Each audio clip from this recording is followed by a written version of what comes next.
So I'll move this over to you. Aloha.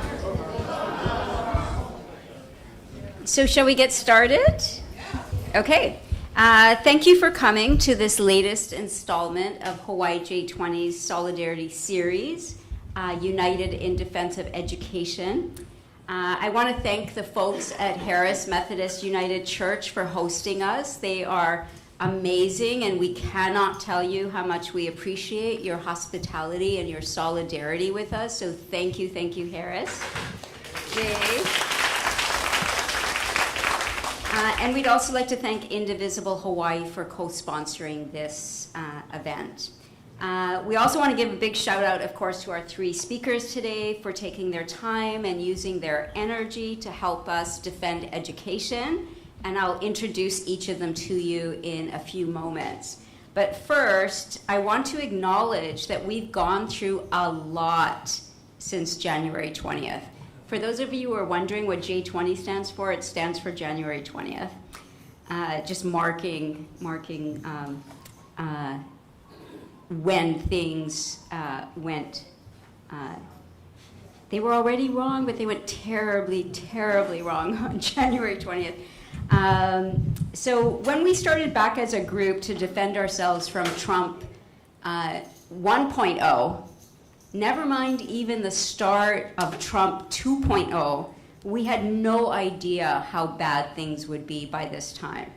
So I think we should all take a big, deep breath and sit with the fact that we've faced so many, many attacks.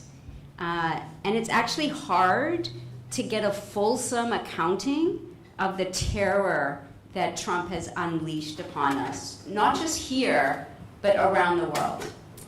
So we have armed, masked, plainclothed, unidentified people on the street who are stopping people largely on the basis of the kind of work that they do, the color of their skin, the language that they speak, or just looking what the goon squad considers to be not American. And the Supreme Court has just validated that. Trump is currently buying a global gulag in which to warehouse people classified as migrants around the world. He is using willing governments who will build these concentration camps in exchange for money and guns. Already we see that some of the people who have been shackled and shipped out to these camps, whether it's in Ghana or other places around the world, have been further deported back to the countries of their nationality to face the wrath of governments that they were trying to escape. Fighting back against Trump's anti-migrant agenda is critical to fighting his fascist agenda. We've also faced the terror of Trump in our cities as fully armed military personnel are deployed to further displace and dispossess homeless people, further make it clear to people whom the police have never protected but are now targeting again because their lives don't matter to them, and to further disappear people off our streets into the global gulag. Trans people have faced constant harassment, laws aimed to deny their lived reality and their very being, laws aimed to deny them health care, and now demonized as the crazed, violent mob that they themselves have been the victims of. The government services that we pay for with our tax dollars have been devastated so that rich corporations and the wealthiest people can have more profit and more disposable income to buy more yachts and more diamonds. Trump and his Republican supplicants in Congress have cut $1.1 trillion from Medicaid and the Affordable Care Act marketplace. By 2034, roughly 15 million people will lose their health coverage and become uninsured. 15 million more than the already 25 million people without health care coverage.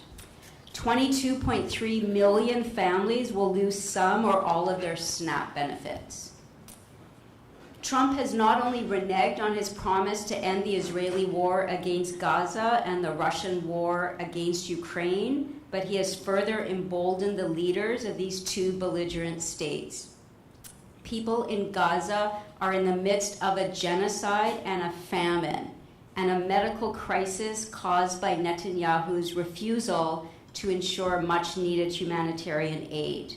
Tens of thousands are dead from military bombardment, and every day people are dying from starvation. Women are literally having babies on the open streets of Gaza City with no clean water and not enough food to provide their newborns with breast milk. The Trump terror list is long and seemingly endless, but we cannot fail to acknowledge the wholesale assault on our freedom to speak. A bellwether of authoritarianism is when they come for the satirists, for the comics, those who make fun of the rulers. That is happening, and it is happening with the full acquiescence of big business. We cannot look to corporate owners of the media to save us, because they will choose fascism over a cut in their profits every time. Only we will save ourselves. Our freedom of speech is absolutely 100% linked to our freedom to dissent. Our freedom to dissent is absolutely 100% related to whether or not we know what is going on and whether or not we have the analytic tools to understand what is going on.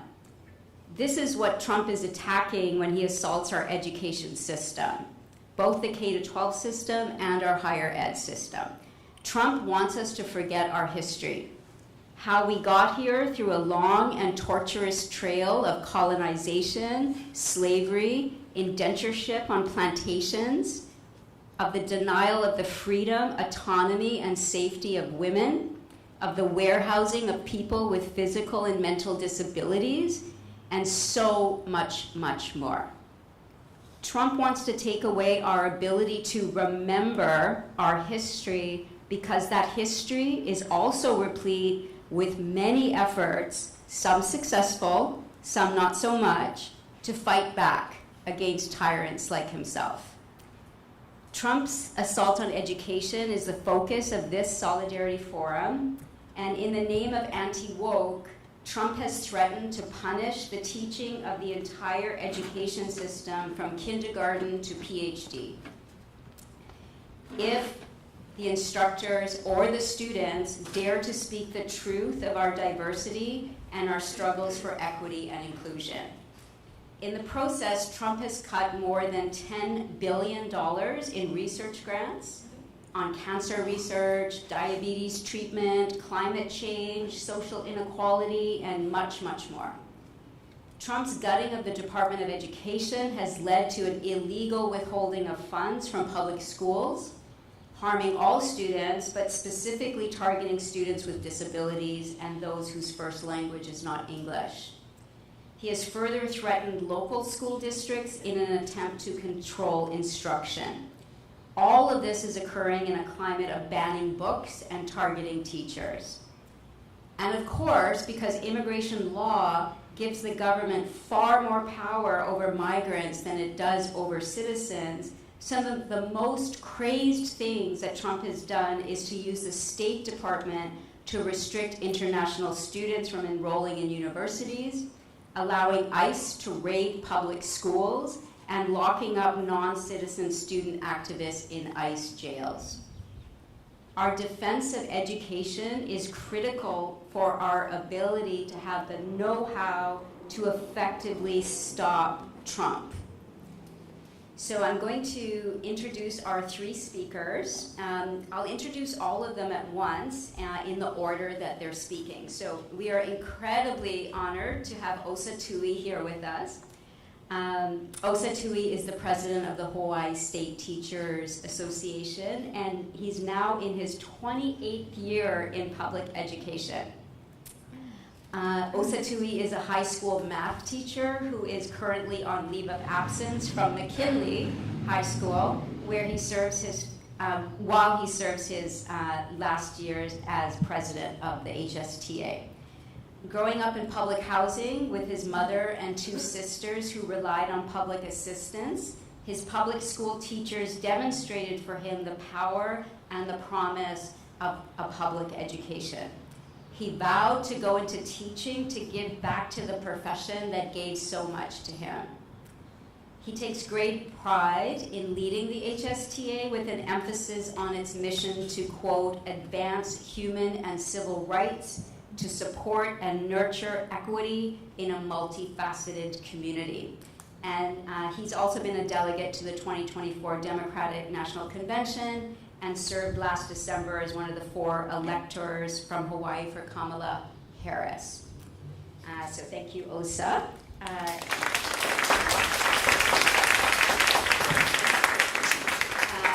Next is someone I've known for many, many years, John Goldberg-Hiller.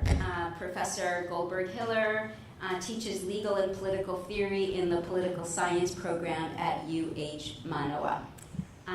His research has focused on forms of governance created in opposition to rights and law. His new book, Law by Night, published by Duke University Press, helps us understand law's perpetuation of social inequalities, including race, gender, houselessness, and colonial subordination. So thank you very much, John.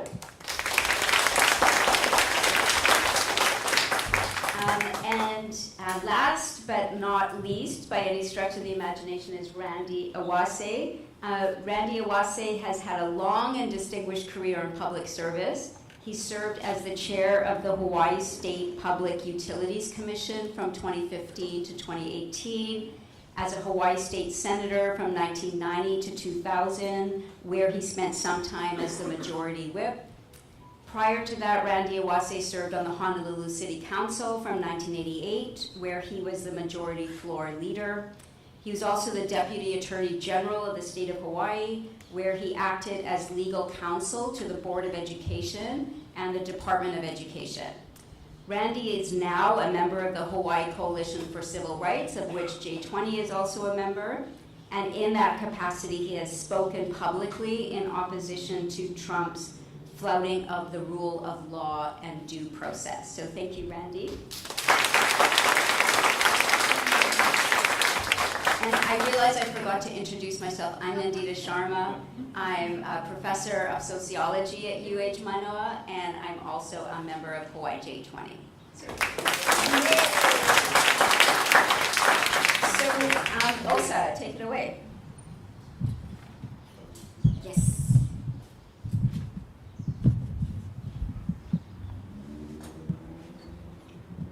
Aloha, I'm Osa Tui, president of the HSTA. Thank you so much for being here. Thank you for Harris Methodist for allowing us this space, and the fans that are going very briskly over you folks.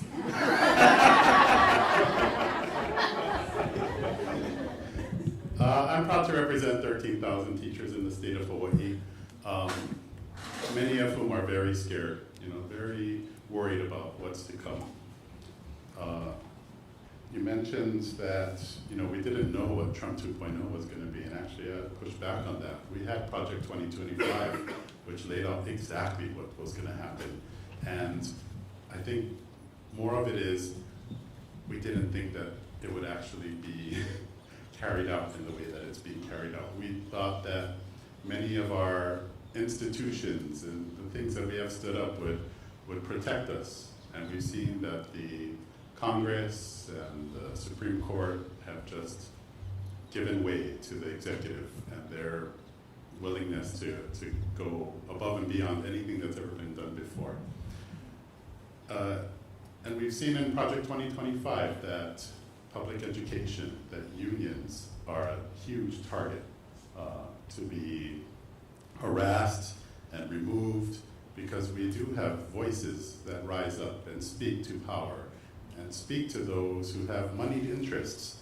And while we may not have lots of money, we have lots of voices, right? And it is the power of the people, and we try to harness that power and come together. And so I want to thank Hawaii J20 and Indivisible Hawaii for putting on so many events throughout these. Has it only been 7-8 months? It feels like an eternity at this point, right?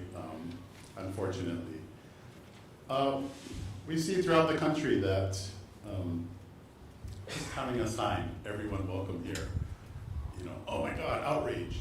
You know, we can't be having that. We can't have the teaching of truth, we call it. We have to say things like there was positive outcomes in slavery and you know, just ridiculous things like that governments are telling their teachers that they have to say, what they have to do. They have to put away rainbow flags. We had a legislator here who said, oh no, I saw a rainbow flag in a school. Everybody called the principal. And that was just ridiculous. And in this state of Aloha, we had a Republican senator who was like, that's not right. That person needs to be removed. But we're not immune from the things that are happening on the continent. And now with monies being threatened to be withheld, we're very thankful for the AG engaging in lawsuits that are necessary to unfreeze those funds. We saw $33 million that was going to be withheld, which would have affected migrant education for those who English is not their first language, right? These are the ones who are struggling, who need help the most. But we need to save it for patriotic education now, is what our dear education secretary is now promulgating, right? Things like that we have to say how great and wonderful the United States is. And I don't disagree that the United States is great and wonderful, but we also have to look at the pimples and the zits that, you know, come along with it.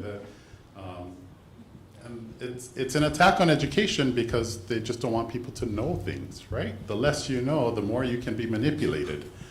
And we want to teach our students that how do you actually see what you're reading and try and find the truth. And I think a lot of the fall of our country right now is because our education system hasn't been invested in, right? We are making sure that you don't learn the things that you're supposed to learn.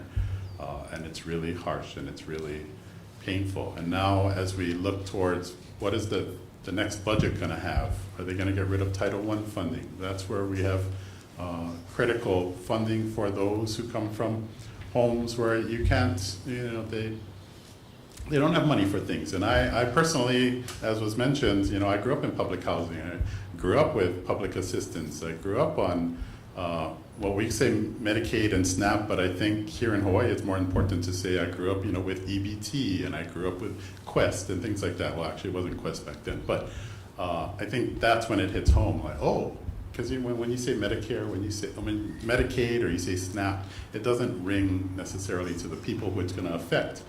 And that's the other thing, is that we see so many people who are willing to vote against their best interests, who are willing to go against their best interests, like, yeah, and then how much do we see now? Oh my God, my workers are gone. How am I gonna, you know, pick the coffee beans? How am I gonna pick this and that? But, you know, and ultimately as teachers, we wanna do what's best for our kids and to see our keiki who don't know what the future will hold for them, who actually, you know, my classmate is Jill Tokuda. And I don't know if you've seen we've done some things together, and we've had some students writing to her saying, what is the future gonna hold? And, you know, they're very worried, and I'm worried for them. I could go on and on, but I don't want to take too much time just for the opening, so I will pass it along. So thank you for having me.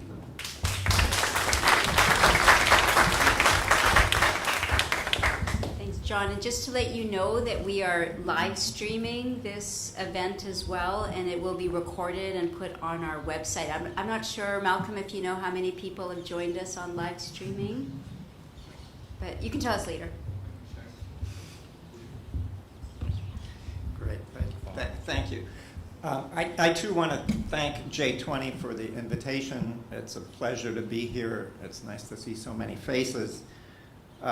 And thank you, Nandita. So I wanted to start with a little joke, but Osa got the only one I can think of, which has to do with the fans. And what I have to say, just isn't funny. In one of the latest attacks on higher education in the US, the tyrant's administration has demanded from UCLA that it do the following. Ensure foreign students who are anti-Western will not be admitted. Pay for all costs of the settlement, including the fee for an outside monitor. Pay a fine of $1.2 billion. Annually release demographic data for hires as well as students who have applied or been admitted, broken down by race, color, grade point average, and performance on standardized tests, even though the Supreme Court has made it illegal to ask about the race of applicants. They've also demanded that UCLA make a public statement declaring that transgender people's identities are no longer recognized. And they've demanded an end to gender-affirming care for minors at university medical facilities. In addition, give the government access to all UCLA staff, employees, facilities, documents, and data related to the agreement not protected by attorney-client privilege. Just a few days before, last week, The Guardian reported that UC Berkeley had acquiesced to government demands to give information on 160 students and faculty, including any anonymous allegations against them, and suspend the university's normal procedures for handling complaints. Why do these demands sound so chilling? Some of these attacks certainly impugn our sense of free speech. Freedom of speech is an individual right under the First Amendment, but free speech is not necessarily free. The philosopher Michel Foucault has argued that if there is no risk to the speech you speak, there is no truthful speech. That speech must be fearless. And Timothy Snyder, who has studied fascism around the globe, has said that speech involves skepticism of power and affirmation of truth. And that's the only thing that makes it free speech. Questioning power is something that often happens to me. That's academy, that's what university. But it's really incumbent on professors not to fall into me speech. Speech for some. If speech will effectively risk itself against power, it must be speech for all. Free speech is, for the most part, relegated to public forums. Public areas have free speech rights on campus, and they're regulated by rules on time, place, and manner. Classrooms, however, are not public spaces. They are not governed by rules of free speech. Academic freedom is different. It's a collective right. It does indeed regulate the classroom. Academic freedom is that experience and knowledge ultimately are produced within disciplines. Real universities discipline, according to Robert Post. Institutions without academic freedom merely disciple. Intellectual freedom, therefore, which everyone as a private citizen has, does not equal academic freedom, which we as professors and students should enjoy.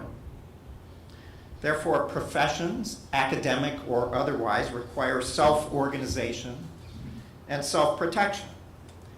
Now, it's true that disciplines sometimes constrain ideas. They limit what can be published. They subtly conform what can be thought. And therefore, thinking about academic freedom makes us think about what is freedom as aspiration.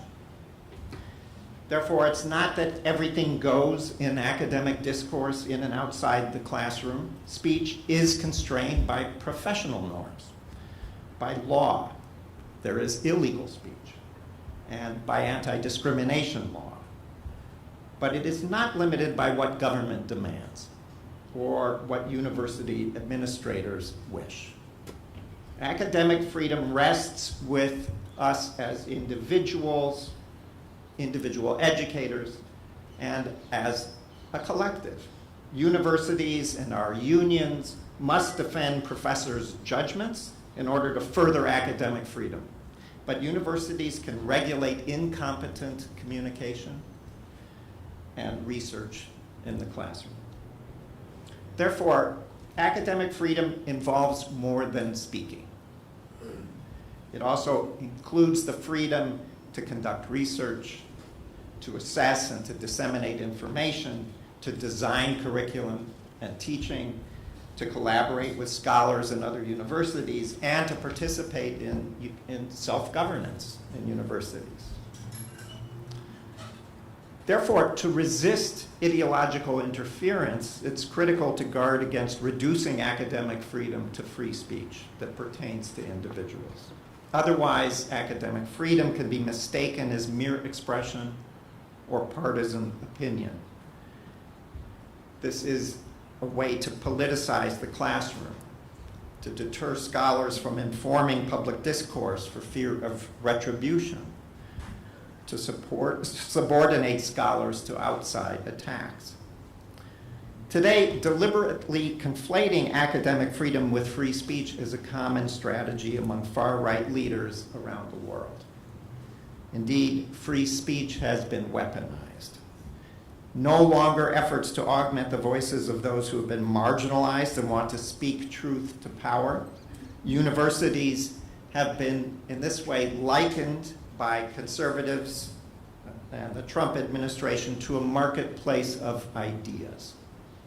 But this innocent-sounding metaphor is dangerous. It suggests that there is an equivalence between the racist speech of Charlie Kirk and a professor of political science using social science to critique American racism. This mirror of equivalence implies that those of us who oppose falsity and the lack of standards and oppression are said to be misusing First Amendment freedoms, to be indoctrinating others, to be enacting authoritarian and fascist behavior ourselves. Anti-discrimination machinery is co-opted to destroy speech outside and inside the classroom today. Pretexts include support for Palestine, or what is called Palestinian terrorism, and anti-Semitism. Yet this limits the freedom of Jews to critique Israel.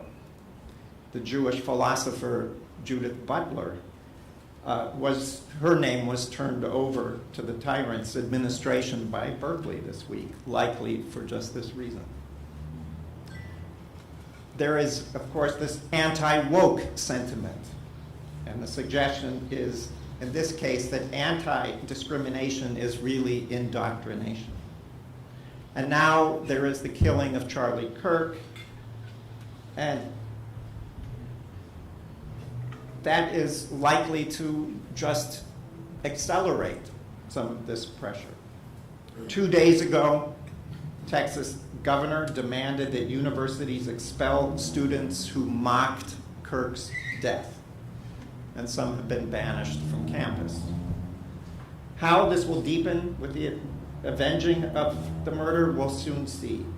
He's become a martyr to anti-university policies.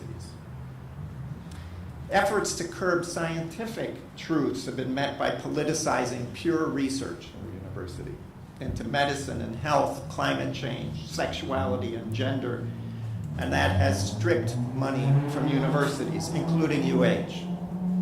Actions to make the university less accessible or advanced by the tyrant's hand-picked Supreme Court. Students for fair admission, a case from a couple of years ago, took away university autonomy on race-conscious admission. And Biden versus Nebraska was a ruling that said there should be no student loan relief, making it harder for working and middle-class students to afford the university.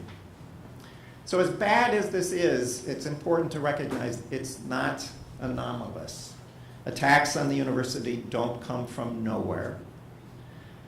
DeSantis's early attacks in Florida drew from overseas practices. In fact, using support for free speech to disparage academic freedom is widely shared. Hungary's destruction of universities and courts has become a blueprint for Trump, but we see this recently taking place in Poland and Brazil, Turkey, Pakistan, India, Hong Kong, and more. 70% of people now live in dictatorships around the globe. And in many of those places, universities are under the gun. 37% of the world's population has lost some degree of academic freedom. Why is this? Trump, Musk, and Kennedy's general attacks on truth and expertise and professionals and the law, which all come from this international playbook, are a practice of deliberate ignorance. Only universities define, reproduce, and constitute disciplinary standards by which expert knowledge is recognized and validated. Authoritarian and fascist regimes such as ours dislike inconvenient history that complicates efforts to make America or Hungary or India great again. White supremacy demands, it depends on historical nonsense. Witness the recent attacks on the Smithsonian. Trump and his cronies dislike institutions that have tried to expand access beyond dominant social groups. They dislike criticism of economic inequality and the obscene wealth of plutocrats running the country. They dislike sites of democratic discourse. They dislike humanities scholarship designed to explore our cultural worlds in order to make education instrumental again. Universities are not neutral. They've always been political. They're institutions of power and privilege, but as my appearance tonight suggests, they also allow critique of the same. Innovative thinking hopefully leads to social change. Government funds much of our research. Yet, even here in Hawaii, Senator Donna Mercado Kim tries to micromanage the university despite constitutional language guaranteeing autonomy. Therefore, attacking the university gains more political attention than praising our success. Universities do not escape the political economics of neoliberalism. We're all highly monitored in the university. Our classes produce reams of statistics. That's exactly why the government has demanded that UCLA turn over all internal documents. The right wing has made universities political again. Again, though, none of this is new. Attacks on the university from local and now federal sources follow a global and historical playbook. We can think of indigenous schools in the United States and colonial schools. It's also certainly the McCarthy era that comes to mind, where leftists were imagined and destroyed in the academy. As Stephen Biko, the South African activist, once said, the most potent weapon in the hands of the oppressor is the mind of the oppressed. The oppression of the mind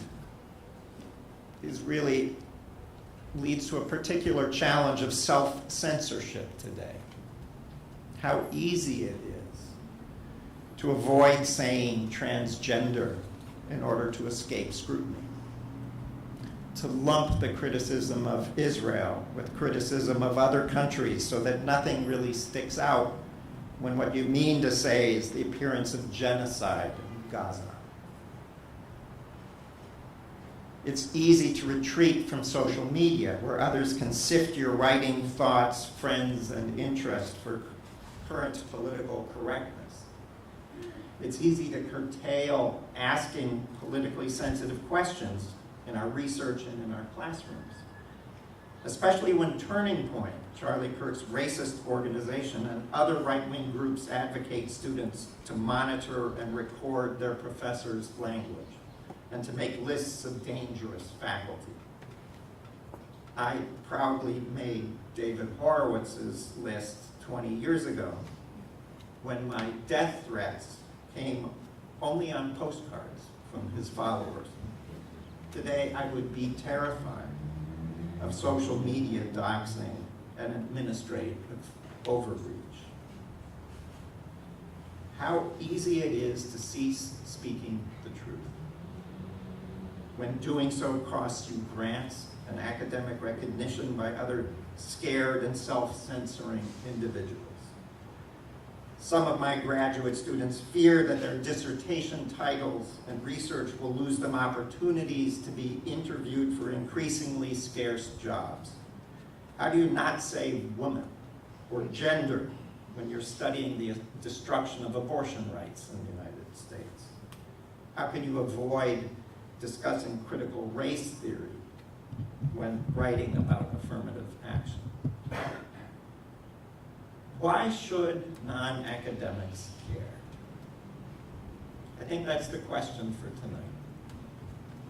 What is it to you if the university is humbled by the tyrant's demands?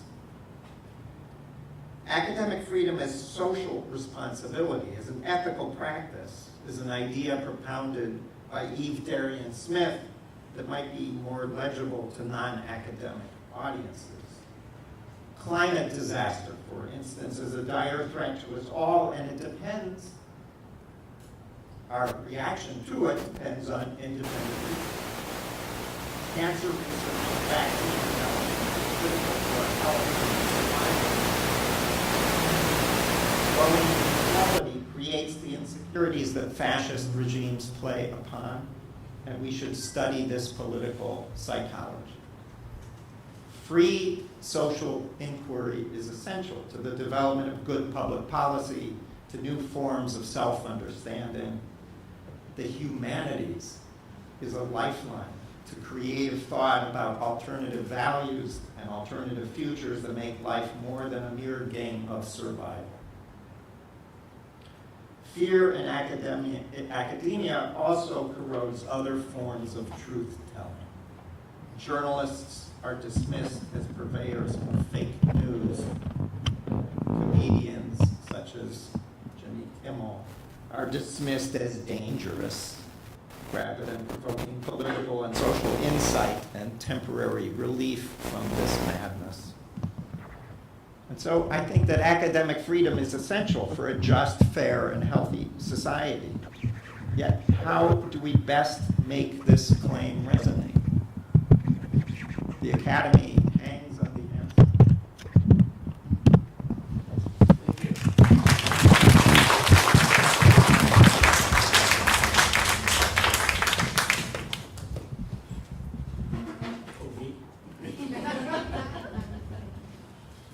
I join with my colleagues to thank Nandita and J20 for inviting us. I also join with my colleagues. I noticed on the fence, there's a 3 and 3. I'm the third member of this panel, and so I'm going to ask that a fourth be placed over the speakers in the future. It's hot. It is my honor and privilege to be here tonight on this panel on the discussion, the topic that we have tonight. I am not an educator, unlike Osa and Professor Goldberg-Hiller. I'm a product of Hawaii's public school system and the proud husband of Jan, who's devoted 40 years of her life as an educator, a principal, a teacher, and author of 2 books. I guess I was asked to speak tonight because of my experience in the Hawaii public school system. And my thoughts on, as Professor Goldberg-Hiller had covered, the destructive policies of the Trump administration. So let me begin with my grandson. My oldest grandson just graduated from high school in Las Vegas, Nevada. He's opening a new chapter in his life. He is a student at the University of Nevada at Reno. When he graduated, I wrote him a letter. And I used in that letter, put before him, an old Japanese phrase, okage samade. Roughly translated, it means, I am what I am because of all of you. And I was telling him, do your best. Don't shame us. Stand on the shoulders of your ancestors.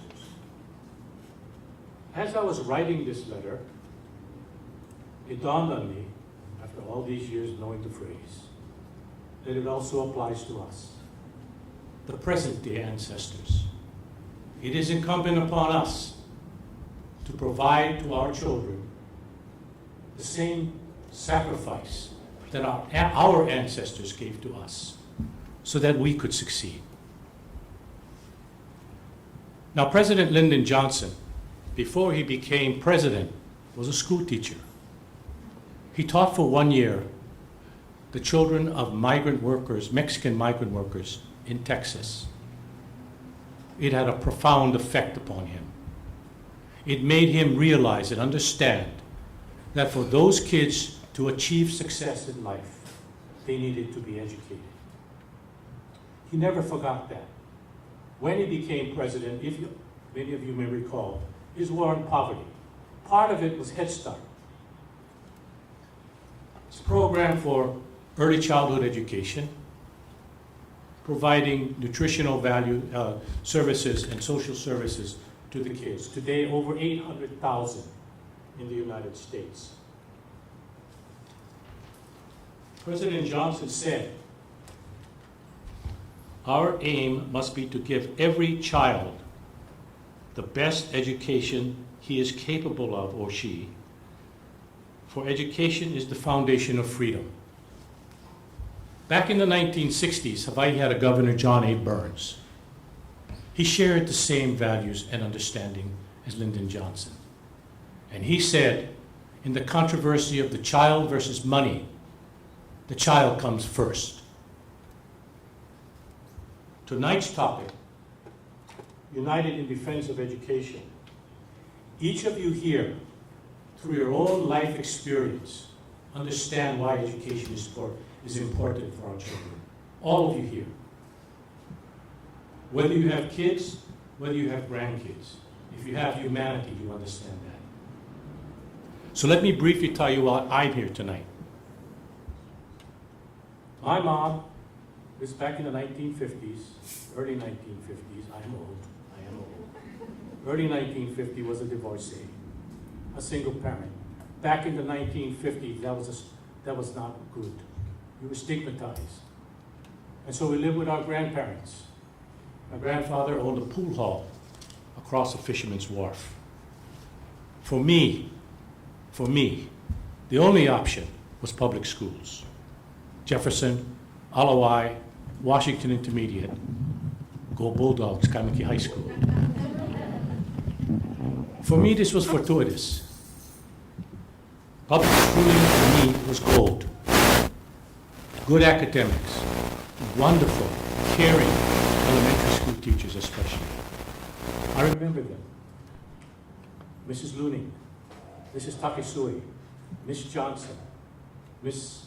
Johnson, Miss Agnes Wong, Miss Verna Lee. For me, the goal was the social education I received in my public school experience. In the 1950s, DEI was alive and well in Hawaii. It was. It was part of the curriculum, but not in a formal way. Our classroom was diversity. It was not always perfect. This was not Shangri-La. This was Honolulu, Hawaii. in the 1950s. It was not a melting pot. It was, and probably still is today, a mixing bowl. And me, a skinny Japanese boy with a divorced mother, speaking only pidgin English, was part of the mix. What did I learn? Especially in elementary school years. Most obvious, we're different. Different family background, different races, different cultures. But we also, fortunately for me, have a common language, pidgin. Being in the same classroom, seeing my classmates laugh at the same things, saddened by the same things, working on projects together, playing together, preconceived myths dissipated. We were not different. We were classmates. Thereafter, I went to the UH, the University of Florida, try that and speak pidgin in the South. Kind of rough. Worked for the state office, came back to Hawaii, worked for the state office, went to the University of San Francisco, School of Law. Came back, worked for the Attorney General, then made a foolish turn to the right and went into politics, or left, I should say, left. Foolish turn into politics, and thereafter was appointed to various positions in the executive branch. Like remembering the names of all of my teachers, my experience in the public school system, the DEI in the public school system, never left me. It shaped my view of people and gave meaning to the words, we are all created equal. You understand there are differences, but it is not about race or your background. I mentioned my educator wife, who started off in Lyndon Johnson's Head Start program as a teacher. It solidified her lifelong dedication and love of the education of our children, to develop their minds, to ignite their curiosity, to give them, to instill in them the love of lifelong learning. It may not look it, but I've been around on Earth for nearly 8 decades, and it's hot. And I may have to go to the bathroom in about 10 minutes. But I've learned through my own experience and Jan's teaching that our children do in fact represent, as it did to our parents and grandparents, the best hope for our future. That comes through academics, social education, igniting the love of learning, the curiosity. That happens with good parenting, good teaching, good schools, good facilities, and funding. Hi, Della. Representative Della Albalani. It's not meant for you. Adequate funding for our schools. John Burns. The child comes first.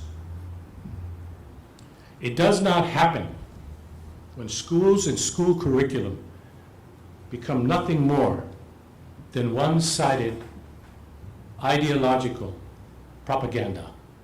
That is what's happening today. Let me tell you a story, and Nandita heard it before. Teacher in Idaho, her name was Sarah Inman. She put up on the opening day of school a poster, and all it says, everyone's welcome here. Pictures of hands, different colors. In January, after the Trump administration came in and started with all of their stuff, the principal came and visited her and said to take down the poster. He says to her, we're just trying to protect you if something were to happen. So she took it down. Went home, thought about it some more. And she says, I literally felt like I had let the students down. I was thinking, I don't agree with this. To me, it is blatantly discriminatory, and it's blatantly allowing people with exclusionary views to affect my classroom and my students. And I felt sick about my students, even knowing that. In February, with her husband, she went back into her classroom and put the poster back up. She was visited by a principal, told her to take it down. She refused. He says you can be cited for insubordination. Also might be familiar with this process. And so the process went forward. She was supported by the unions and some of her colleagues.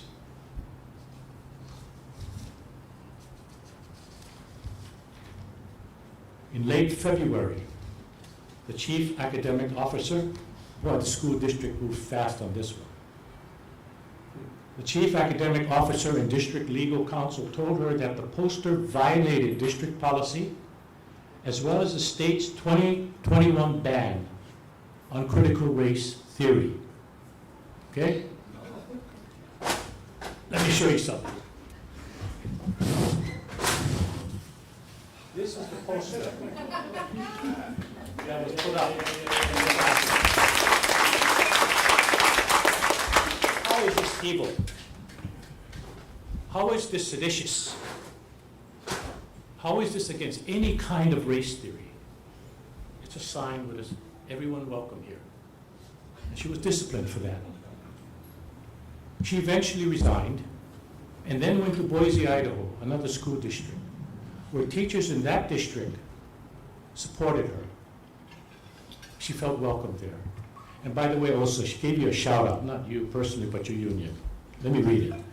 Indeed, this experience has solidified the value of union membership. It's nice to be in a community of educators supporting educators. It's nice not to feel alone. In this time, and all of you here, we must stay together. We can't be alone, because then you really will be alone.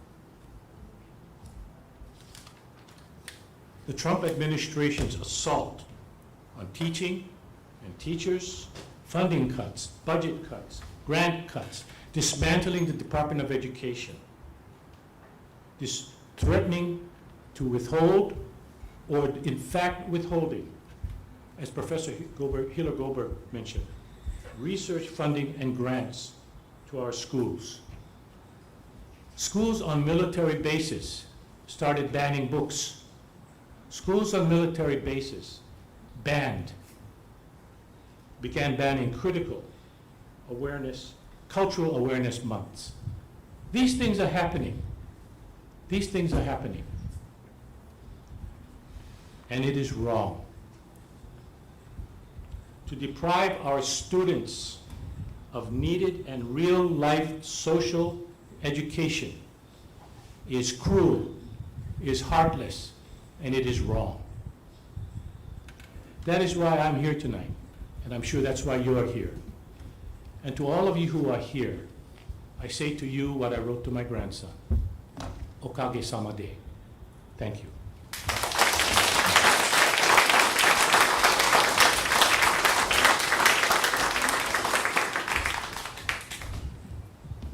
So now it's your turn. I'm sure you have questions or comments to our amazing panel of speakers. So please, if you wouldn't mind coming up to ask your question, you can use the microphone here. The microphone is helpful because the event is being recorded, so that makes sure that, and live streamed, so that just makes sure that everyone can hear you.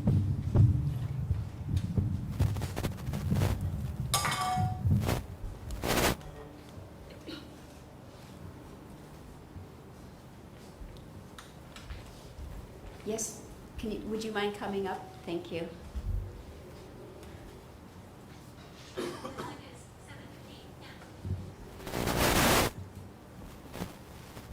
Thank you all for your wonderful speeches. Very invigorating. I just moved here and I'm now a local, not a native. I'm working on that. Very active in Georgia, where I came from. One thing that we used is 5 calls. Do people use that here? In the organizations that I'm with, we basically choose a topic, and everybody calls your senators and your House of Representatives and your governors to express the same vision of what you want to see done. And they take notice, and it's helped in the state that I lived in. And I just wondered if there's something we do along those lines here to give us guidance and a means to go forward and be active in what we do to help promote what we need promoted. Thank you.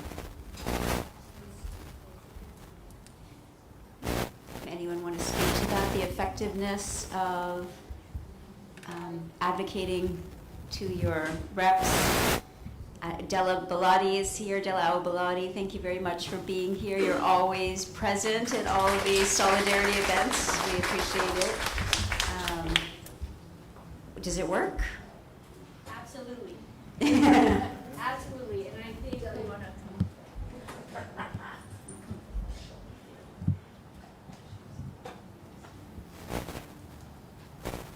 I want to thank J20 Indivisible. Absolutely, calling your representatives, being clear about the things they're asking for and the things they're supporting will make a difference.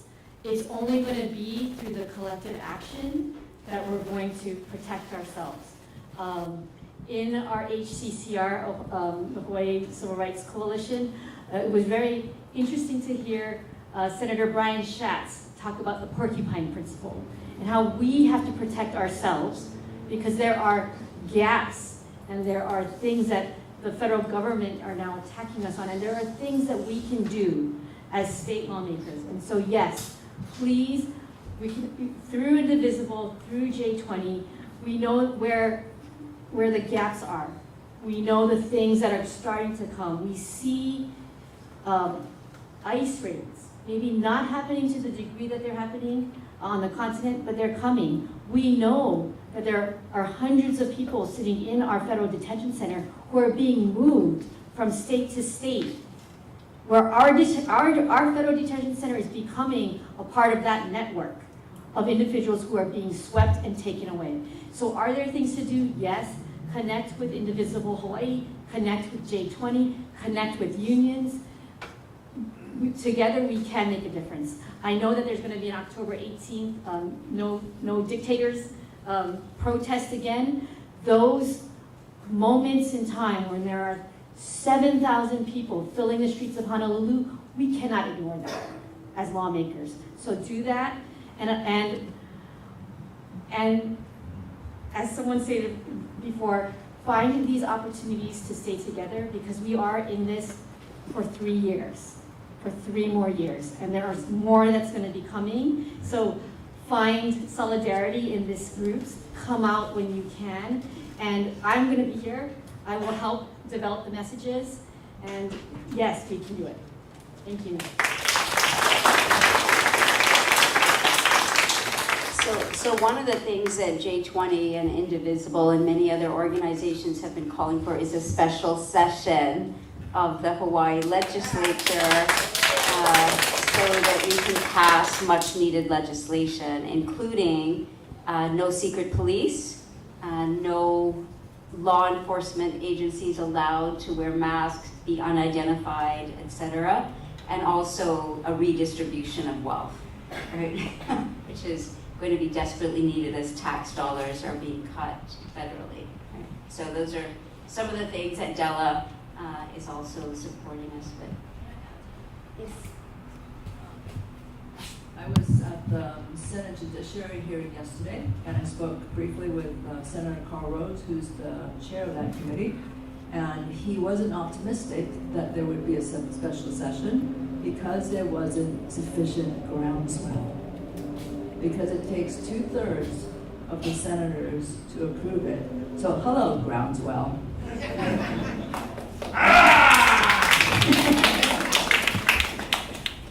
And that is literally true. Because it was about healthcare and stuff like that.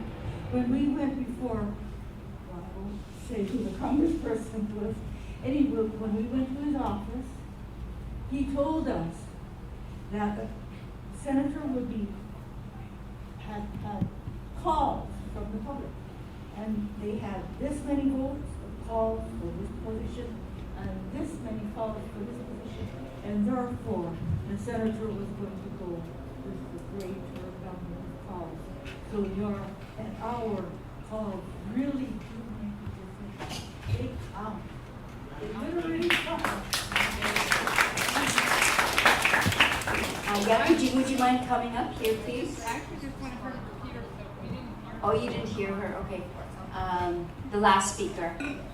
Yeah, I think she was basically saying that, reaffirming that making your voice heard to our reps really does affect their positions on something. So she was recalling visiting a congressperson who literally was counting how many people were on this side or that side of any initiative and taking the majority side. So it does matter whether we show up or not. I think that's good. Yeah. More questions, comments?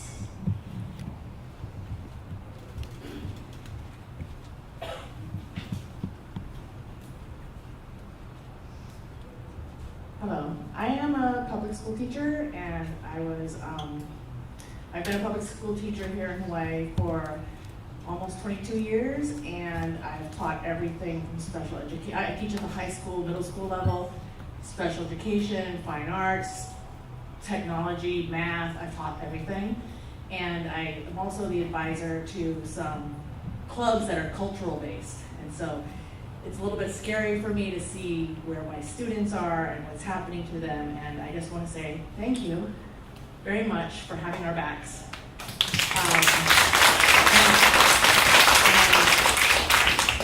And the flag, as soon as I heard one of the schools got in trouble for having the flag up by one of our reps, I went and bought the biggest one I could find and hung it on my door.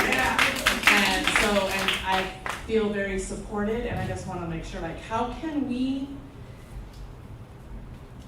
as a school, as schools and as communities, how can we help each other out? Like, how can we, like, I know our communities are going to be suffering, and the schools, if we lose a lot of the budget and stuff, we're going to be suffering. So how can we have each other's backs so that it won't hurt as much? So if you have any ideas, please let me know. Thank you.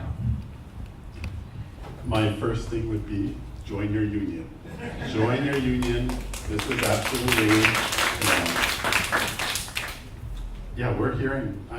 I was on Kauai earlier this week, and I had teachers, they said, after the assassination, I posted something. Is my job on the line? They're worried. There are folks who are going out there and trying to find anyone who's posting anything, and they're listing it on a mob website with their employer and their home address and everything you can, so that you can bully these people, right, into submission. And there is too much of a chilling effect that is going on throughout our country right now. And so we as a union, I will say, we're standing up, we're saying no. We believe in diversity, equity, and inclusion. We believe in teaching the truth, and we want to promote it. And not all of our members are agreeable. I have to tell my members that we are political because we have to be, but we don't have to be partisan. There are certainly some Democrats and Republicans who are of the mindset that we want to support and save public education. As Randy was saying earlier, I am a proud product of Head Start, and so are my two sisters. And it's important for families to have that opportunity and to have the power of public education, the promise of public education. If I was, I had to go to just private schools because that's what this administration is trying to do, to destroy public education and make all of it private, then people like me and my family who had no money, we would not have access to education, and we would not have access to the middle class, and we would be just destitute, right? And that's what they want. I worry for the children of today. You know, back in the day, back in Randy's day maybe, you could get by with one income in your family, right? And you could, you know, mom stays home, dad goes to work, and happy family. And then now it's, you know, if you don't have at least 2 incomes, you're not going to get by. So what future is there for our children? We have to make sure that these billionaires don't continue to take over, and their greed, their absolute greed, is going to destroy our whole country, our world. We have to make sure that we push back. And so it is the power of unions and you know, just coming together. You know, you might not be in a job, you might be retired. Coming together in solidarity and in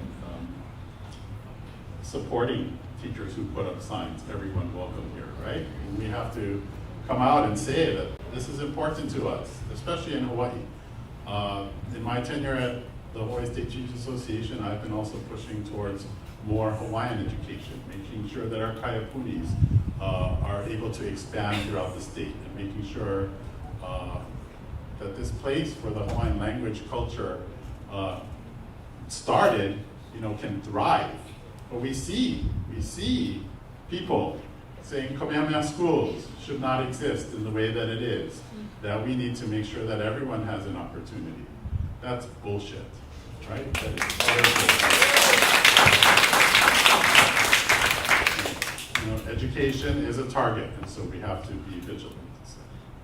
We're targets even in our classrooms. You know, my teachers are asking me, we should get hazard pay every time we have to lock our school down, right? Because of the concern that some crazy is going to come into their campus, into their classroom. And that is a threat that we face every day. We're very fortunate that it hasn't hit our shores, but it just takes one crazy to do something, right? We've seen it in Utah. It just takes one crazy person to do something horrific. And one would think that after Sandy Hook, that we might have done something about gun control in this country. Sadly, nothing's come of it. And the thousands and thousands of lives that are being affected, we have to stand up. We have to do something about it. Our KKR at stake. Sorry. Either of you want to add anything? Well, just I want everyone to say. Let me give you a quote from Mein Kampf by Adolf Hitler. The one means that wins the easiest victory over reason is terror and force. What you've been hearing us, Professor Hiller Goldberg had said at the panels, the fear, stand up. Easy for me to say, I'm sitting here under no fan, but it's easy for me to sit here and say that. But that is what is going to be required. Stand up, speak up, join the organizations. Della mentioned some. Support organizations that file lawsuits. The ACLU put this out in July, about the first 100 days of the Trump administration. 15 pages of foolishness, 100 legal actions, 57 lawsuits. The state of Hawaii has joined in 27 of them. That's what we gotta do. We cannot sit back. And if it's only speaking up, then do it. If it's giving a contribution, do it. As Della said, I was there too, the legislature. Yes, you make a difference. When I get a call from you, I go, who's that? What did she say? Any more calls coming in? So you know if the issue is a hot topic or it's just flat. If you listen, make a call. It has to be organized. It can be organized through unions or memberships like Indivisible Hawaii. But that can be done and should be done, must be done. Or nothing will happen. We're going to let the bully win. Reason will go away because of terror and force. Don't let it happen. Hi, I am a PhD student at Manoa in sociology, and I'm wondering what advice do you have for graduate students who are at this moment scared of the educational persecution they are facing?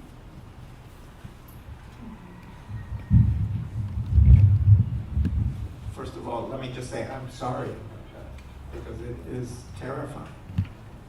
put a great deal of work into your career, and the payoff is supposed to be a good teaching position for many, and it is heartbreaking to see what's happening right now.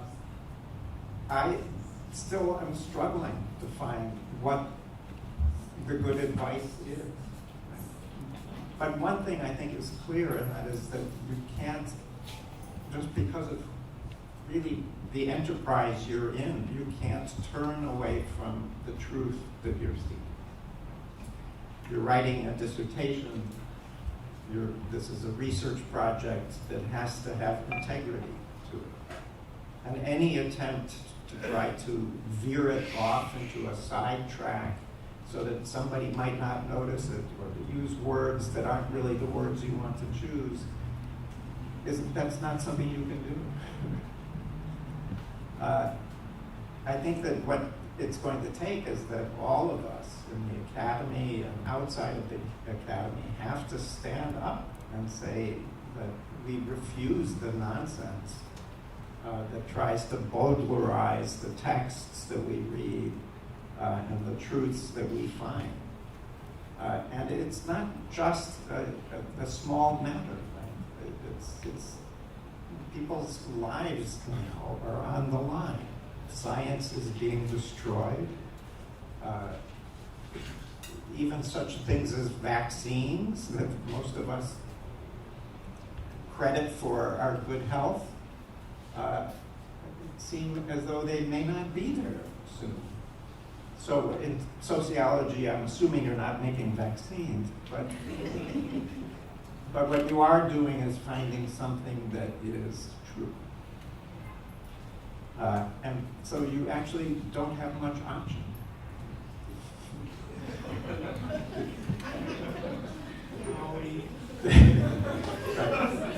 I mean, it's an important thing to recognize, right? That you have an ethical duty and an intellectual duty to stay on the line that you're on. And then to hope and to ask for the kinds of support that you're likely to need. And I wish I could say something that was easier. If I can say one thing, you're not alone. You have us as faculty members. The faculty, unlike the students, have a union, right?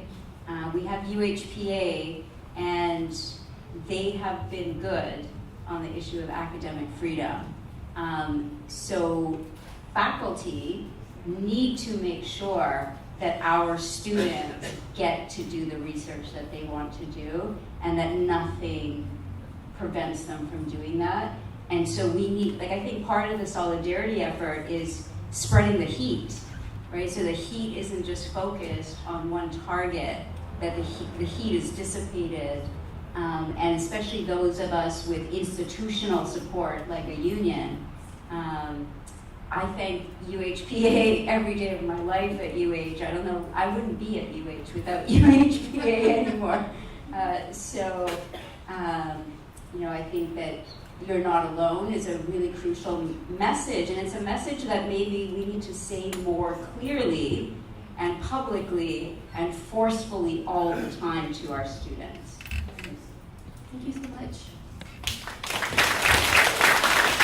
Just before we have something to ask of you, we have 2 donation boxes that will be circulating. There's absolutely no pressure for you to donate anything, but if you can help us, we are not a NGO. We are literally a group of people that volunteer to do things.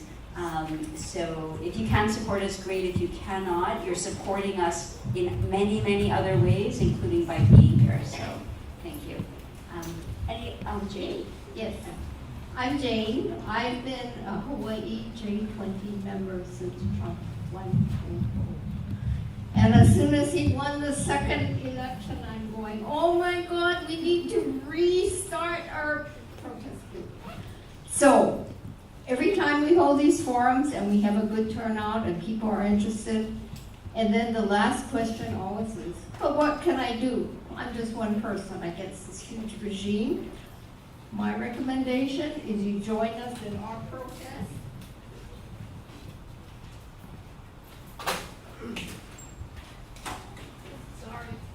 We started our protest in Waikiki against Tesla and, you know, the idiot that runs it. And so that was very effective, and we had huge turnouts. And Manoa had 6 people across the street from us, 1 pastor, and they had huge flags, but no vocal power. The second protest we're doing is against ICE, and it's every Thursday from 5 to 6 at the intersection of Atkinson and Ala Moana Park. And we man 4 corners with our signs, and one of them says, honk if you hate ICE. And it's been about the 3rd or 4th week, and more cars are blasting their horns as we drive through the... I was surprised how much rush hour traffic there is going into Waikiki at 5 o'clock in the afternoon. But I'm going to pass our little cards out that say Wednesday, 5 to 6 in Waikiki in front of Tesla. Thursday, 5 to 6 in front of Atkinson. So please come. This is something you can actually do and protest against that authoritarianism. Do you have a question? Yeah, kind of. My name is Thomas Brandt. I've met all the panelists at least once, but I expect none of you remember that. But Dr. Goldberg-Hiller, I never met you, but I did my graduate work at UH in political science. Nandita was my committee chair, so that's how old I am, right? I had some random thoughts coming to mind as you all spoke. I'm thinking in terms of what we can do fast, quickly, to counteract the influence of the Charlie Kirks of the world, who's now being made a martyr. And just before coming up here today, I heard something on the evening news. They were interviewing college students around the country to get their opinions on Charlie. Some, like at Rutgers, were saying, no, he's dangerous. But some of them, it's like he was Jesus to them. You know, I don't know what, when somebody believes something, facts don't matter anymore, right? I don't know how you kind of figure out that. PragerU is infiltrating public schools, right? Right-wing dominance on anti-social media was made clear by a study last year, I think. Midas Touch, is that what they call themselves, Midas Touch? Is the only liberal one that makes the top 10 of influencers or whatever. AM radio, ever since Reagan eliminated the Fairness Doctrine in '86, and Rush Limbaugh started getting rich in '88, right? And he's had, what, hundreds of cheaper imitators all around the country on AM radio. So we've got decades of catching up to do, I think, in terms of media influence. But there are exceptions. I mean, there's, in addition to Midas Touch, Tom Hartman does great work with Robert Reich, Chris Hedges. But there's this Professor Chenoweth. She's the one who made famous this 3.5% rule. You get 3.5% of the population in the United States. That would be about 12 million people, all on the same page. They can get rid of dictators. This is not a law of nature, but it can happen, and it has happened historically. So let me get to a question. For maybe the younger people, is there a TikTok? There's other social media that younger people go to. Do we have anything like a liberal equivalent of somebody just pounding out 20-second videos on TikTok, counteracting the Charlie Kirks of the world? Could somebody do that? Could that be a graduate student in sociology, their project maybe? Or does anybody know if that's happening anywhere? And if not, how could we make that happen? Not just here, but nationwide. Okay, thank you. Can I speak to that? Stella? Yes. Our honorary panelist. So I have a 20-year-old daughter who's in the sociology department and wants to be a sociologist and told me she wants to be a lawyer. But she comes home to me, and I have to be frank, I haven't been really watching the news because I've been just so bogged down trying to understand what's happening here. She comes home and she says, Mom, did you know what Gen Z did in Nepal? They overthrew the government through discord. Yeah. And I was like, oh my goodness. And so to that question, we have to figure out how to engage Gen Z. I am going to be planning, I did a 1 million rising training in my community several weeks ago, but I'm actually going to do a 1 million rising training with targeting 30 to 20-year-olds. It talks about that 3.5% principle and how we need to activate. And I really think it's going to be through the unions, the union strength and the power of the unions to organize, but we have to figure out a way to organize Gen Z. Because if Gen Z can topple a government in Nepal through discord, and my daughter comes home and she tells me, and they elected someone who's really good, who's an adult. She's like, they elected a woman. And then my husband says, we need to elect more women. And I'm just like, okay, what's happening? What's going on in my household? When she said that, I had hope. So to that sociology student, there is hope. Find your people, come to my 1 million rising training. It's going to be October 14th. I'll let you know where it is, and let's get organized.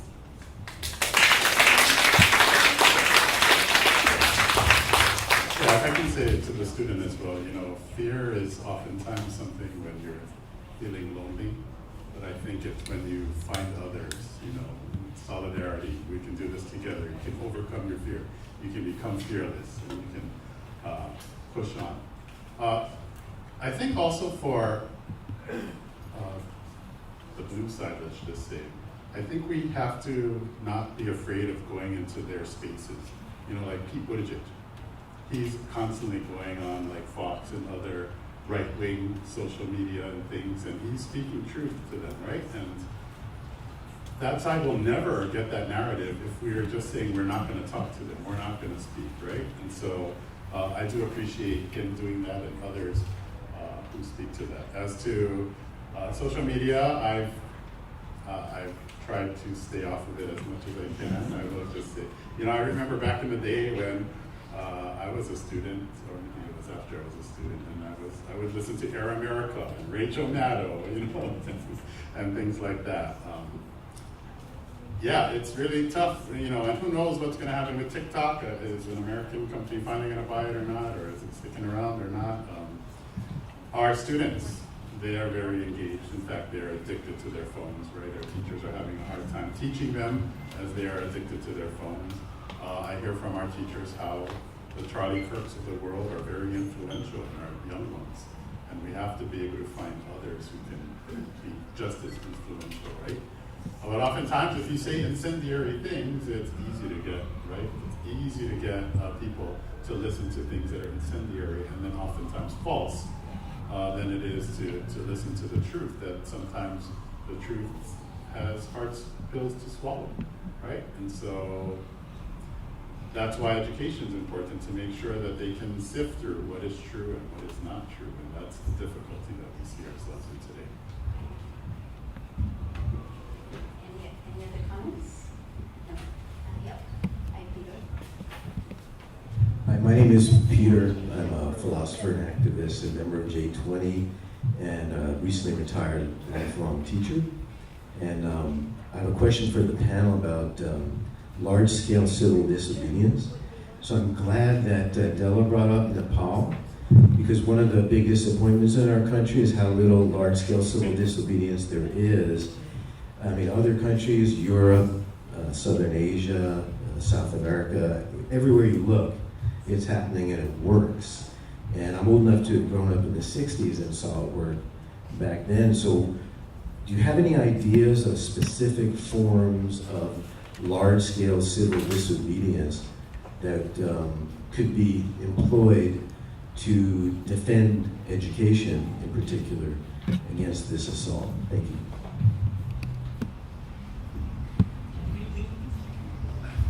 I think we're trying, but sadly, you know, we're too busy fighting with ourselves. You know, Democrats can't decide if we want to back Zoran Mandami or things like that, right? And we've become this big tent that's just busy fighting with each other. and not organizing the way that we need to be organized. And so that's why it's groups like J20 and Invisible Hawaii, and it's our unions and so forth that need to come together. But how do we get the average person off their couch and motivated as well? And that is, if there was an answer to that, that would be great. But right now, I think that's the trouble we're having, trying to figure out what is it going to take? At what point?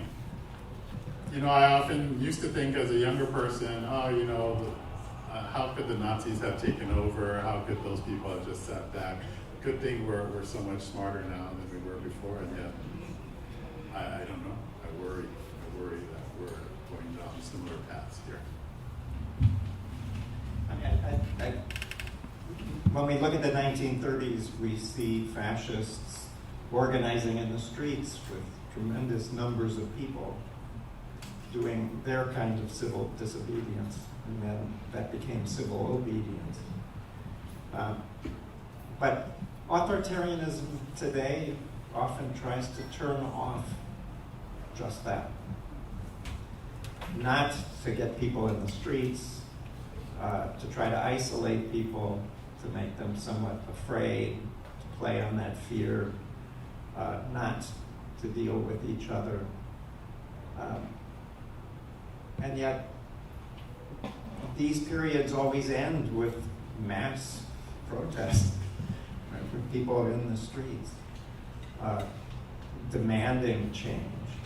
And it's not just demanding change, but something else psychological happens, and that is that people look around and they see each other, they see their neighbors in the street, and they think to themselves, I'm not alone.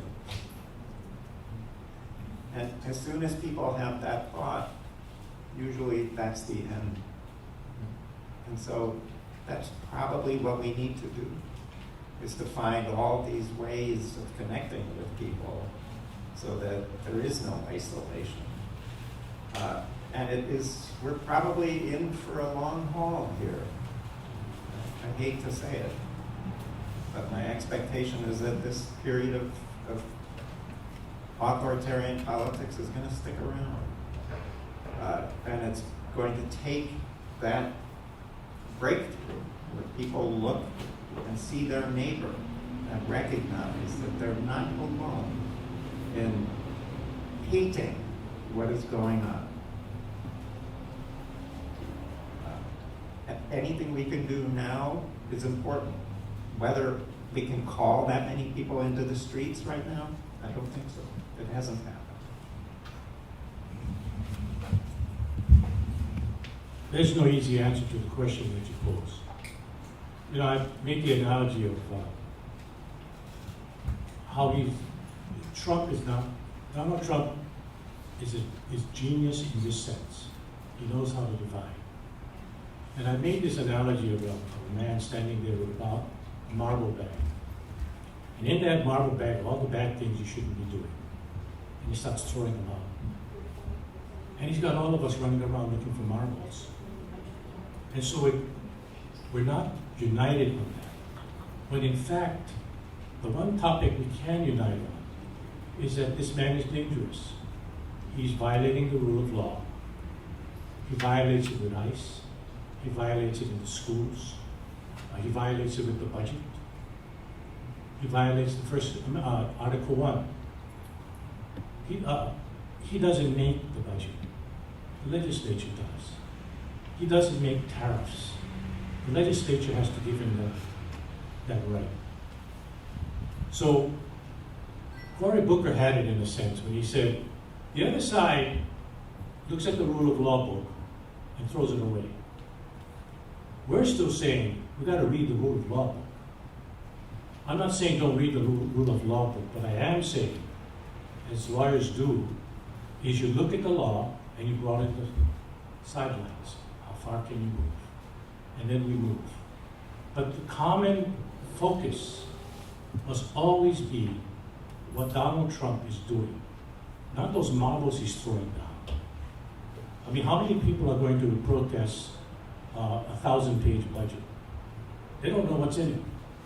How many people can oppose attacking the home of 7 Filipino teachers in Maui with masks on at 6:30 in the morning, pulling them out of the house, putting them in the yard, and telling them, I don't want to hear you, I don't want to see your citizenship, I don't want to see your visa. More people can do that. But it all emanates from this man's total disregard for the law. And we've got to come back to that, because that's what binds us together. I mentioned earlier, maybe I didn't mention, but I think one thing that has to help us, because it is a long process, I agree with the professor here, it's going to be a long process. Hopefully, the justices of the United States Supreme Court will discover, finally, something we learned about in elementary school and in law school, the Constitution and the Declaration of Independence. Their brethren at the lower court level have agreed. They understand. And what the Supreme Court is doing now, they take these emergency appeals.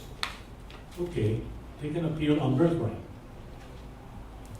But then they say, we're not going to decide that issue now. But what we will do is to stay the decision of the district court that said birthright citizenship is a right. And they stay it. What does that mean? Donald Trump's executive order is the law. He, in fact, becomes the legislator for almost everything. The firing, the mass firing, the intrusion of our privacy on our social security cards. You know, somebody was talking about the internet. What access will they have now that the Supreme Court says you can look at it? What access do they have to our lives now? And again, it goes back. Mr. Trump, you're violating the rule of law. And I think the focus has to be that. The rule of law. Pardon me, I'm a lawyer, was a lawyer, and that's my training. But that was always drilled into me. And the Supreme Court's ruling and their granting reviews are foreign to me. Foreign. They're becoming a partisan body. And that is very depressing, because they're the third branch of government. So, we've got to keep fighting, as I said. Stand up, speak out. Don't let force and terror overcome reason. Got to keep fighting.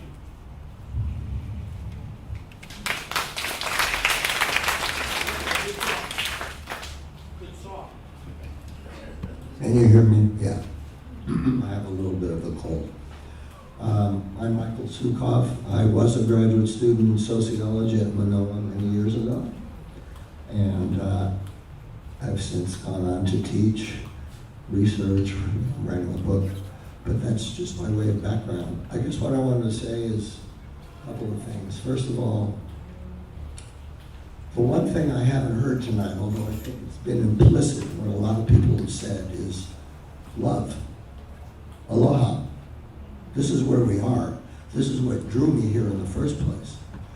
And there was some mention of hate and hatred.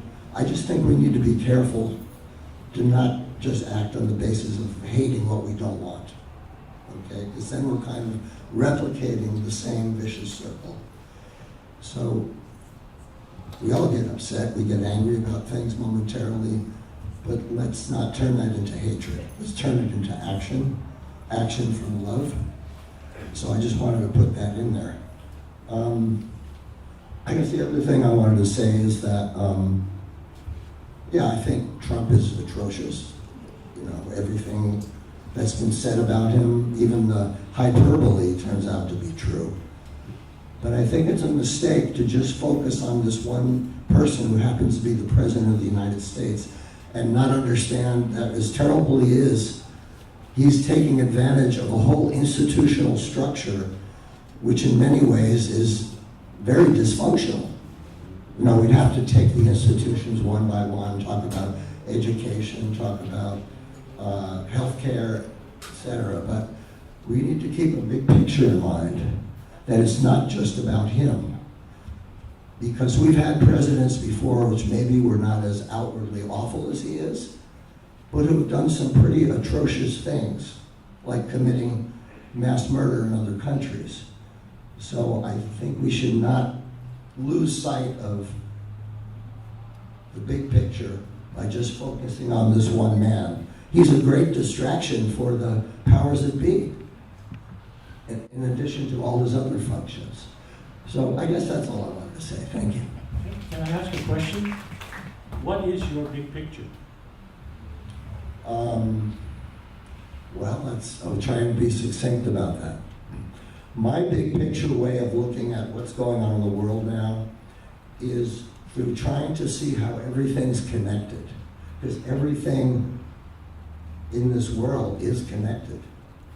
And as soon as we can start seeing those connections, and I know that's an abstract answer, I'd like to come up with a concrete example, but I'm talking to people all the time and they'll say something, and that's just, I just recognize how your struggles or my struggles or other people's struggles are all connected because we're all human. It's not an adequate answer, but that's where I start.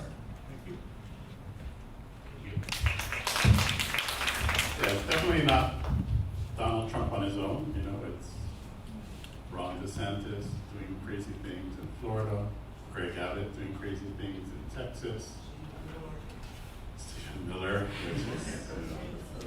I will say the state superintendent in the state of Oklahoma. You know what he's doing, right? And making sure that every classroom has a Bible and that we're screening any teacher from California to make sure they're ideologically aligned before we hire them. Crazy things like that, right? And you know, I believe he's intending to run for governor of the state, so he'll have good company if he succeeds there. Yeah, I'll leave it there. I mean, structural analysis is always a good thing. Sociologists love to say that constantly. I do think that as YJ20, through our various different solidarity forums, we've had many on a variety of topics, try to provide a structural analysis as the basis upon which to act and organize. You know, I think that, going back to the earlier question, you know, we're living in such a very, very different time than the 1960s in terms of the capacity, in terms of the media environment, the educational environment. The level of social isolation today is so high. And I also would say that the left is not organizing. Right? There's very little political education. This is one of the reasons we're doing the Solidarity Forum, is to provide political education. The left is not talking to people and getting them into the movement, right? So, you know, maybe that's another thing that we can all do. Talk to someone that you don't talk to on the regular. Talk to that neighbor who is a Trump supporter or otherwise like really out there. That you really avoid, talk to them, get them in the movement, because there will be something that is happening that is going to hurt them really, really bad, right? Whether it's the loss of their Social Security or their Medicaid or their food stamps or what's going to happen to their children or what's going to happen to our weather forecasters or, you know, there's a million things, and I think like that's one of our weaknesses on the left right now, is this inability to see each other as all essential to be in this movement, and that even if you're not in the movement today and you're so out there that I don't even want to talk to you, but I need you to join me, right? Because only together can we do that. So I think that I wasn't around for the 60s movement, but I think the left was a little bit more together back then than there are now. There's so much, maybe some of you who were active at that period can tell us. I just had a follow-up. Someone asked about the feasibility of organizing something nationally, a mass, nonviolent civil disobedient action. Earlier this year, Hawaii 5051 was here with a tiny little sign that says, "Ask us about general strikes." So I remember coming up and trying to comment on that, and they came up and explained it to the group. So if you're interested in it, I would suggest checking the 5051 website nationally, and then at the last protest at the state capitol, Refuse Fascism had a table, right? They were handing out literature. They're planning or attempting to plan a large, they're saying millions of people, they hope, in Washington, D.C. on November 5th, that 1-year anniversary since the election last year. But beyond that, they say we're just beginning on November 5th. And we're going to keep staying there. I think their objective is to shut down government. I don't think they're ready, but I don't know. Maybe other people do. But I just wanted to share that since that came to mind in response to the question earlier. So Refuse Fascism and 5051 might be good sources. We have just one last question. That'll be you. Thank Well, you. actually, it isn't a question. I want to say that the Democrats aren't doing it for us. I'm getting 10 emails a day saying, Trump is so mad. And then there's blah, blah, blah. Send us money. We need it by tonight at midnight. And I don't know about you guys, but that's just the way that scams work. And I don't do that anymore. But what I have started doing is I have started giving money to Indivisible. And they're one of the sponsors of the group tonight. And I signed up to write postcards to California voters to work on the law to allow redistricting in California. There's also, I signed up and my computer wasn't quite up to snuff to make phone calls. And I'm working on getting my computer better. But I'm thinking that Indivisible is somebody that is actually doing something, that is working to organize. They're doing a lot of organizations for California at the moment, and I think that that will pay off in terms of the roll calls that they've made, the contacts that they've made, that they set up. I think that it'll be easy to transform that. They're also working on No King's Day. It's going to be October 18th. And they're planning for a large demonstration. We had a really large demonstration last time I went to it. It was both sides of the highway and up and down in front of the city's buildings there.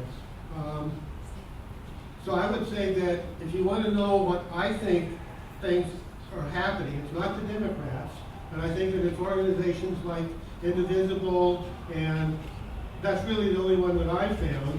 But I think that they're doing things, they're sponsoring things like you guys. Now we've got Hawaii J20 that I'm aware of.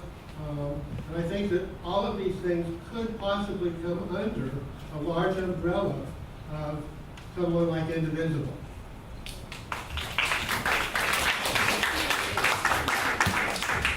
So thank you everyone for coming. We really, really appreciate this, because this is what keeps us going, right? It's knowing that we are not alone, knowing that there is support out there. And we've been talking a lot about the Trump terror machine tonight and how it's devastating people's lives, but we must always remember that we've done a lot to fight back already. And we have made a difference. If we had not had the fight back that we had, that the ACLU did not file those lawsuits, if, for example, the state of Hawaii had gone along with RFK Jr. and not provided COVID vaccines for us, right? There are things that are happening. This is not inevitable. Trump will not win. It is not inevitable. It's not our destiny. It's not fate. We can reverse this. We can change this. So I think that we would love to see you at our Crush Ice protests on Thursdays between 5 and 6 at Ala Moana and Atkinson. at the Tesla protests in Waikiki in front of the Tesla protest. It's the protest at Tesla, since we've already tanked Tesla in many regards, right? People have tanked Tesla, that's pretty good. So we look forward to seeing you all over the place and at all of the events that all of you are going to organize. We're going to be really happy to join you there as well. Please finish all the food at the back of the room before you go. And please join me in thanking these two faculty.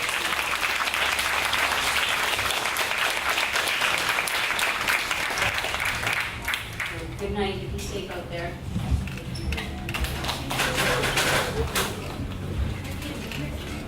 Yeah, please do.